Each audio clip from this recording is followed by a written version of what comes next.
Hello everyone, this is the Out of the Theater review for Mission Impossible Dead Reckoning Part 1. It was just me who saw it tonight, and you guys don't deserve the whole selfie video, so the video in the studio is going to start right now. So, this film is directed by Christopher McQuarrie, who also did 5 and 6, Rogue Nation, Fallout, and Dead Reckoning Part 1. Look, the movie's fantastic. I'm going to start with some negatives first, just because they're so few and far between and want to get them out of the way. This film does have a lot of very on-the-nose dialogue, and there are scenes where it takes itself very seriously, to the point where it almost loses you. Not that there's not humor in the film and that it doesn't poke fun at itself, because it does both of those things. But sometimes it gets so caught up within its own self that you're just like, all right, I understand, but let's go, let's move on. And something that's going to lead into the positives of the film is this film does not stop. The pacing is very fast, it keeps going, and when you get too much of something, even if it's a good thing, sometimes it can feel stale. And the runtime, it's a very long movie, it's about 250, I think, and you do feel that runtime. Even though there's a lot of cool action happening on the screen, it doesn't prevent you from feeling that runtime. And it really could have benefited from having a couple things shaved off. You could tell that the movie was designed for for it to be their first Mission Impossible movie, because there's several scenes where they kind of stop the movie to explain what the IMF is and explain who Ethan Hunt is, and you're like, all right, I understand why you're doing this, but it is kind of bogging it down. Literally, other than those small complaints, the movie's great. The action scenes are incredible. The chase sequences are a real standout. The stunts, of course, are crazy. The story feels both world-ending and personal at the same time. I don't want to spoil anything, but it'll make sense when you see the movie, especially with the Ethan Hunt character.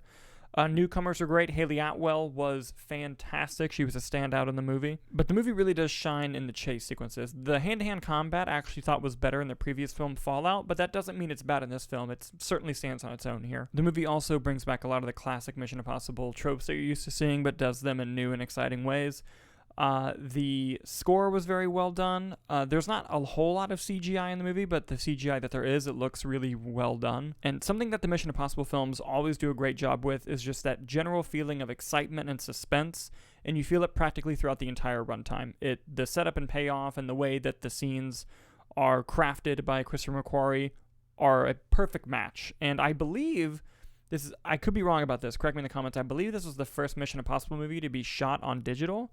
And it brings a new, unique look to the film. It actually looked different, but still had that similar vibe of the Mission Impossible films, but you could see the difference, and I thought it worked in its favor. One other slight negative is the movie is shot, well, you can tell it's still Christopher McQuarrie through and through. It is shot a little bit differently than the other films, and they purposely will mess with lines, like, 180 lines, and you can tell it's clearly intentional, clearly on purpose, but they do it often enough to try to invoke a feeling, which I understand for the tone of the scene, but they do it enough times where I'm like, okay, I understand what you're doing here, and it's getting a bit aggravating. But I think the make or break of this film is the stakes. Do the stakes feel realistic for the suspension of disbelief that you have? And I think so, even with the world-ending plot that it has. It involves an AI, and AI is just straight up a villain of the film.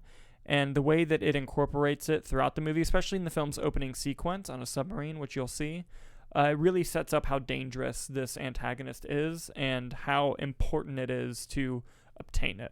And you feel that importance throughout the runtime. So overall, I think the film's fantastic. I'm still debating if I like it more than Mission Impossible Fallout or not, because I love Mission Impossible Fallout. But another solid entry into the franchise. I cannot wait for Dead Reckoning Part 2. So thank you guys so much for watching, and we'll see you on the next review.